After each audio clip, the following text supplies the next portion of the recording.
आप हिंदू आक्रोश रैली में आए हैं, इस रैली का क्या महत्व है? ये आपने जो पहना इसके बारे में बताइए। बांग्लादेश की सरकार है वो हमारे जो अल्पसंख्यक हिंदू वहाँ रह रहे हैं, हिंदुओं को सुरक्षित या तो सरकार वहाँ की कर दे, नहीं तो मैं ये चाहता हूँ कि बांग्लादेश के दो टुकड़े कर दिए जाने चाहिए। जो हमारी सेना है भारत की वो इतनी सक्षम है कि हम वहाँ जाके कुछ भी कर सकते हैं। दो देश बांग्लादेश के कर दिए जाने चाहिए, एक में हिंदुओं को रख दो, एक में मुसलमानों को रख दो, तो दोनों ही सुरक्षित रहेंगे। भारत में जो मुस्लिम है उनका वो क्या रोल प्ले कर सकते हैं, इसमें क्या रोल पता कर? देखिए, भारत के जो मुसलमान हैं उनको वहाँ के जो मुसलमान उनको कहना चाहिए कि तुम इस प्रकार की हरकतें अगर वहाँ करोगे तो यहाँ हिंदू भी इस प्रकार की हरकतें कर सकता है। तो ये रैली तो पहले भी हुई थी, हिंदू आक्रोश रैली। अब ये बार बार रैलियों से क्या होगा? रैलियों से एक वर्ल्ड मीडिया पे इसका इम्पैक्ट जाएगा। अभी हाल ही में ये चल रहा है कि भारत में जो कुछ मस्जिदें हैं जिनमें मंदिर होने के दावे किए जा रहे हैं, तो इस पे आपको क्या कहना है? पिछली जो सरकारें रही 70 सालों से उनका एक थोड़ा सा तुष्टीकरण मान लो। जो हमारी चीज़ है वो हमें दी जानी चाहिए, और इसमें मतलब मुस्लिम समाज को पहल करनी चाहिए कि वो आगे से आके और खुद इसमें एक पॉजिटिव पहल करे कि जो चीज़ हमारी है वो हमें दे दे, हर मामले को कोर्ट में ना ले जाया जाए। इस रैली के बारे में आपको क्या कुछ कहना है? बांग्लादेश और पाकिस्तान भी हिंदुस्तान का ही हिस्सा है। अब हमारी सहनशीलता जवाब दे गई, अब हम उनको उन्हीं की भाषा में जवाब देना चाहते हैं, इसलिए हम जनता को जगाने के लिए ये रैली निकाली। रैलियों पे पथराव किए जाते हैं, तो इन पत्थरबाजों के बारे में आपको क्या कुछ कहना है? पत्थरबाजों को मुंह तोड़ जवाब देना चाहिए। जब तक हम शास्त्र विरुद्ध अहिंसा का पालन करेंगे कि एक गाल पर कोई थप्पड़ मारे तो दूसरा गाल आगे कर दो, अन्यायी और अत्याचारी आदमी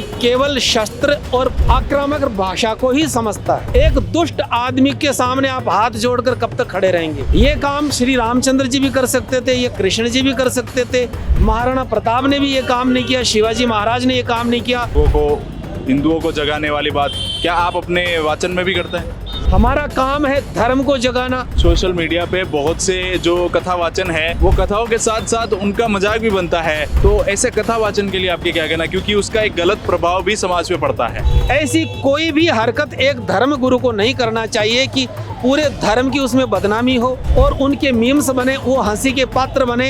एक धर्म गुरु की जब हंसी होती है तो पूरे धर्म की हंसी होती है। कोई भी ऐसा कृत्य नहीं करना चाहिए जिससे पूरे धर्म और समाज की मजाक उड़े और लोगों का विश्वास उठे। कोई भी अपने आप को बाबा बोल देते हैं और फिर वो उसका मजाक बनता है। जब कोई धर्म गुरु गलती करता है तो पूरे धर्म और समाज को उसका प्रभाव पूरे समाज पर पड़ता है। इस वक्त हम मौजूद है जयपुर के बड़ी चौपड़ स्थित, जहाँ पे हिंदू आक्रोश रैली निकाली जा रही है। तमाम हिंदू समाज के लोग यहाँ पर आए हैं। हमारे साथ में यहाँ पे एक व्यक्ति है जिनको ने ये पहन रखा है हिंदू बचाओ। तो क्या नाम है जी आपका? अरुण शर्मा। आप हिंदू आक्रोश रैली में आए हैं, इस रैली का क्या महत्व है? ये आपने जो पहना इसके बारे में बताइए। देखिए, जिस देश को अपन ने आज़ाद किया, सुख शांति चैन से रहने के लिए जिनको दिया, लेकिन वही बांग्लादेश की सरकार है वो हमारे जो अल्पसंख्यक हिंदू वहाँ रह रहे हैं उनका उत्पीड़न कर रही है। वहाँ पे नरसंहार जो हो रहा है, जो हमारे स्वामी जी हैं उनको वहाँ पर जेल में डाल दिया गया है। उन सभी को लेकर कि हमारे हिंदू वहाँ सुरक्षित रहे और सुरक्षित, हम प्रधानमंत्री जी से भी ये निवेदन करते हैं कि हिंदुओं को सुरक्षित या तो सरकार वहाँ की कर दे, नहीं तो मैं ये चाहता हूँ कि बांग्लादेश के दो टुकड़े कर दिए जाने चाहिए। क्योंकि जो हमारी सरकार है और जो हमारी सेना है भारत की वो इतनी सक्षम है कि हम वहाँ जाके कुछ भी कर सकते हैं। वहाँ पर दो देश बांग्लादेश के कर दिए जाने चाहिए, एक में हिंदुओं को रख दो, एक में मुसलमानों को रख दो, तो दोनों ही सुरक्षित रहेंगे। तो मेरा तो यही है, आज हम इसीलिए आए हैं यहाँ पर कि हमारा जो हिंदू है वो वहाँ पर सुरक्षित रहे, उनको किसी भी प्रकार की कोई समस्या का सामना नहीं करना पड़े। भारत में जो मुस्लिम है उनका वो क्या रोल प्ले कर सकते हैं, इसमें क्या रोल पता कर सकते हैं? देखिए, भारत के जो मुसलमान हैं उनको वहाँ के जो मुसलमान उनको कहना चाहिए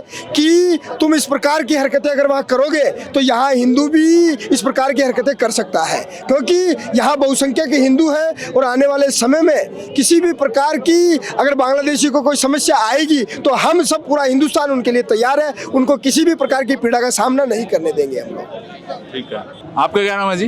करण जी, आप भी इस रैली का हिस्सा हैं और मैं देख रहा हूँ यहाँ पे जो लोग हैं उन्होंने अलग अलग कार्ड्स भी ले रखे हैं, स्टैंड विद बांग्लादेश हिंदू ये करके। तो ये रैली तो पहले भी हुई थी, हिंदू आक्रोश रैली। अब बार बार रैलियों से क्या होगा? रैलियों से एक वर्ल्ड मीडिया पे इसका इम्पैक्ट जाएगा, और इसका वर्ल्ड मीडिया के साथ साथ जो भी हमारे, जैसे आपने देखा होगा कल यहाँ परसों हुई थी एक रैली, तो उसमें सिर्फ संत लोग और कुछ एक समाज के बड़े लोग थे, लेकिन आज आप देखोगे युवा भी है और हर वर्ग से महिलाएं हैं, तो उसका इम्पैक्ट जा रहा है धीरे धीरे। आज थोड़ा सा अगर वीकेंड्स पे होता तो और भी ज़्यादा लोग होते, तो इसका मतलब पॉजिटिव इम्पैक्ट ही जाता है। तो आप भी आए दिन घटनाएं देख रहे हैं। अभी हाल ही में ये चल रहा है कि भारत में जो कुछ मस्जिदें हैं जिनमें मंदिर होने के दावे किए जा रहे हैं, जैसे कि अभी अजमेर दरगाह में भी कहा जी, तो इस पे आपको क्या कहना है? देखो, इस पे यही है कि पिछली जो सरकारें रही 70 सालों से उनका एक थोड़ा सा तुष्टीकरण मान लो कि उन्होंने इस तरह से रूल्स बनाए, like place of worship act और इस तरह के। तो अब जो हमारी चीज़ है वो हमें दी जानी चाहिए, और इसमें मतलब मुस्लिम समाज को पहल करनी चाहिए कि वो आगे से आके और खुद इसमें एक पॉजिटिव पहल करे कि जो चीज़ हमारी है वो हमें दे दे। जैसे काशी विश्वनाथ और अयोध्या का हर मामले को कोर्ट में ना ले जाया जाए और बैठ के हम सारे सुलझा सकते हैं। तो आप भी आपका नाम क्या है जी? मेरा नाम गिरधर स्वामी है, मैं कथावाचक हूँ।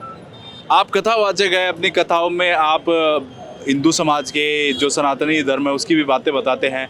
आज आप इस रैली का हिस्सा है, तो इस रैली के बारे में आपको क्या कुछ कहना है? इस रैली के बारे में हमको ये कहना है, 1000 साल से इस देश के लोग विदेशी आक्रांताओं का अत्याचार झेल रहे हैं। उसमें कई प्रकार के विदेशी लोग यहाँ आए और उन्होंने केवल स्वदेशी लोगों के ऊपर अन्याय और अत्याचार के सिवा कुछ नहीं किया। बांग्लादेश और पाकिस्तान भी हिंदुस्तान का ही हिस्सा है, वहाँ पर भी अभी जो अन्याय और अत्याचार हो रहा है वो भी उसी का हिस्सा है। अब हमारी सहनशीलता जवाब दे गई, अब हम उनको उन्हीं की भाषा में जवाब देना चाहते हैं, इसलिए हम जनता को जगाने के लिए ये रैली निकाली। जिस तरह से भारत में भी कुछ रैलियाँ निकलती है, आप भी हिस्सा रहे होंगे, रैलियों पे पथराव किए जाते हैं, तो इन पत्थरबाजों के बारे में आपको क्या कुछ कहना है? पत्थरबाजों को मुंह तोड़ जवाब देना चाहिए। जब तक हम शास्त्र विरुद्ध अहिंसा का पालन करेंगे कि एक गाल पर कोई थप्पड़ मारे तो दूसरा गाल आगे कर दो, ये गलत अहिंसा है। अन्यायी और अत्याचारी आदमी केवल शस्त्र और आक्रामक भाषा को ही समझता है। एक दुष्ट आदमी के सामने आप हाथ जोड़कर कब तक खड़े रहेंगे? ये काम श्री रामचंद्र जी भी कर सकते थे, ये कृष्ण जी भी कर सकते थे, महाराणा प्रताप ने भी ये काम नहीं किया, शिवाजी महाराज ने ये काम नहीं किया।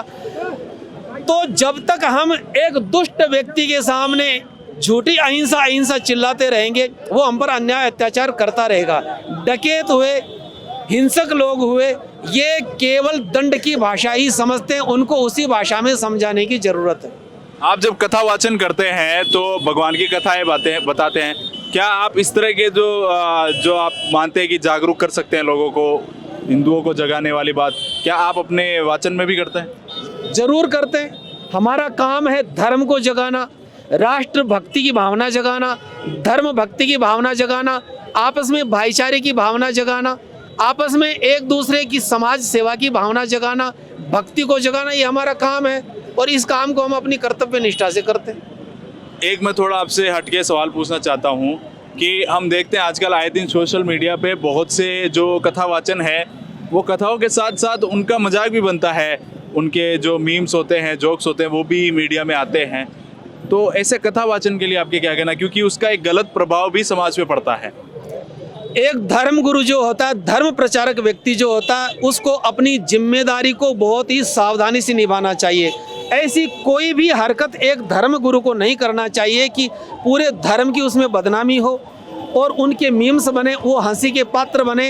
एक धर्म गुरु की जब हंसी होती है तो पूरे धर्म की हंसी होती है, चाहे वो किसी धर्म का धर्माचार्य हो। मैं केवल हिंदू धर्म की बात नहीं करता, चाहे किसी भी धर्म का धर्माचार्य हो, धर्म गुरु हो, उसको कोई भी ऐसा कृत्य नहीं करना चाहिए जिससे पूरे धर्म और समाज की मजाक उड़े और लोगों का विश्वास उठे। आज के समय में हम देखते हैं मीडिया में रील्स, फेसबुक पर, इनमें भी आप देख सकते हैं कि जोक्स बनते हैं और कोई भी अपने आप को बाबा बोल देते हैं और फिर वो उसका मजाक बनता है और जो है हिंदू समाज को फिर कोसा जाता है। देखिए, मैंने आपसे कहा ना जब कोई धर्म गुरु गलती करता है तो पूरे धर्म और समाज को उसका उठाना पड़ता है, उसका प्रभाव पूरे समाज पर पड़ता है। इसलिए किसी भी धर्म गुरु को ऐसा कोई भी धर्म विरुद्ध काम, समाज विरुद्ध काम नहीं करना चाहिए, अपनी जिम्मेदारी को समझना चाहिए। धन्यवाद महाराज जी। जय श्री